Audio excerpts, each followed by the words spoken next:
కిలోమీటర్ల నీళ్లు వెళ్ళాలి, ఒక చెరువుని నిండాలి. ఆ నీళ్లు కూడా లేవు. ఒక ట్యాంకర్లో నీళ్లు తీసుకొచ్చి ఆ పక్క పోసి ఇక్కడ సినిమా సెట్టింగ్ మారిగా ఒక సెట్టింగ్ పెట్టి దానికి బటన్ నొక్కి ఆయన విమానానికి వెళ్ళిపోయాడు. అంటే పెద్ద హీరో మారిగా ఆ నీళ్లని వదిలిపెడితే ఆ నీళ్లు రాలేదు.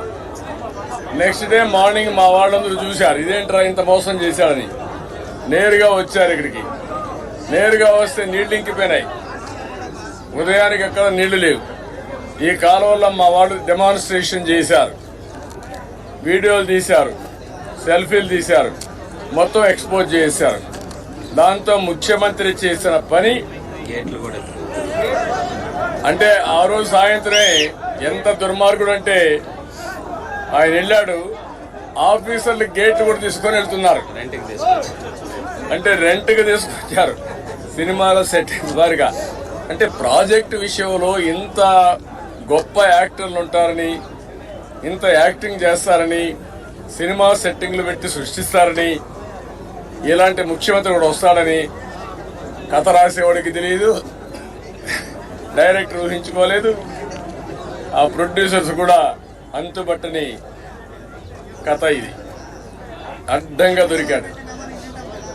ఆ రోజు ఇక్కడ ఒక హెలికాప్టర్ హెలిప్యాడ్, మళ్ళా అక్కడ శాంతిపురం పక్కన ఆడోకి హెలిప్యాడ్. ఈ మహానుభావుడు భూమి మీద కుప్పం భూమి మీద నడిస్తే ఆయన అరిగిపోతాడు.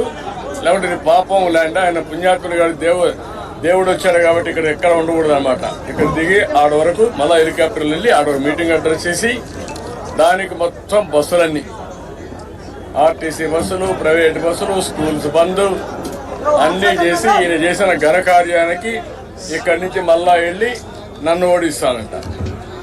అంటే ఏంటి ఆ అఘాయిత్యాలేంటి, ఈ ప్రవర్తన ఏంటి, ఎంత జుగుప్సగా ఉంది. చీవి కొడతారు పబ్లిక్, అసహించుకుంటారని ఇంగిత జ్ఞానం కూడా లేకుండా ఎలాంటి డ్రామాలు ఆడారు. మొత్తం డ్రామాలే ఆడుతున్నాడు ఈ ముఖ్యమంత్రి. ఈ డ్రామా కంపెనీ 5 ఏళ్లు నడిపారు. ఇప్పుడు డ్రామా కంపెనీ మూసేసే పరిస్థితికి వచ్చారు. తొందరలోనే శాశ్వతంగా ఈ డ్రామా కంపెనీని మూసేసి రాష్ట్రాన్ని వీళ్ళ బారి నుంచి విముక్తి చేసుకుంటారు. అందుకే నేను ఇక్కడ చూపించాలని వచ్చాను. రేపు ఎల్లుండి వస్తానంట మళ్ళా కుప్పానికి. ఏ ముఖం పెట్టుకొని వస్తాడో నాకైతే అర్థం కావడంలా. ఇప్పుడంతా బస్సు యాత్రలో వస్తాడంట. ఇప్పుడు విమానయాత్రలు తిరిగాడు. ఎక్కడ హెలికాప్టర్స్ అక్కడ కిందనంతా చెట్లు కూడా వేశారు. ఆయన హెలికాప్టర్లు దిగితే రోడ్లన్నీ బంద్ చేశారు, స్కూల్స్ బంద్ చేశారు. ఇప్పుడు రోడ్డు మీద వస్తున్నా అంట. అంటే ఇప్పుడు ఇండ్లు బీకేస్తారు. మొన్న వరకు చెట్లు బీకేశారు, ఇప్పుడు ఇండ్లు కూడా బీకేస్తారు. అంటే ఇంత అరాచకమైన పాలన, దుర్మార్గమైన పాలన నా జీవితంలో ఎప్పుడు నేను చూడలేదు. దీన్ని నేను చాలా తీవ్రంగా ఖండిస్తున్నా. నిర్లక్ష్యం ఉండొచ్చు కానీ ఇంత కక్షగట్టి చేయాల్సినంత నిర్లక్ష్యం ఉండడం మంచిది కాదు. ఇక్కడ కూడా 10% 20% తెలుగుదేశం పార్టీకి మా ఓట్లు కాకుండా వాళ్ళు కూడా ఓట్లు వేశారు. ఒకప్పుడు కాంగ్రెస్కి వేశారు, ఇప్పుడు వైఎస్ఆర్ కాంగ్రెస్ కొన్ని ఓట్లు వేస్తున్నారు. కాబట్టి మీకు కూడా కాస్త ఆలోచన ఉండాలి.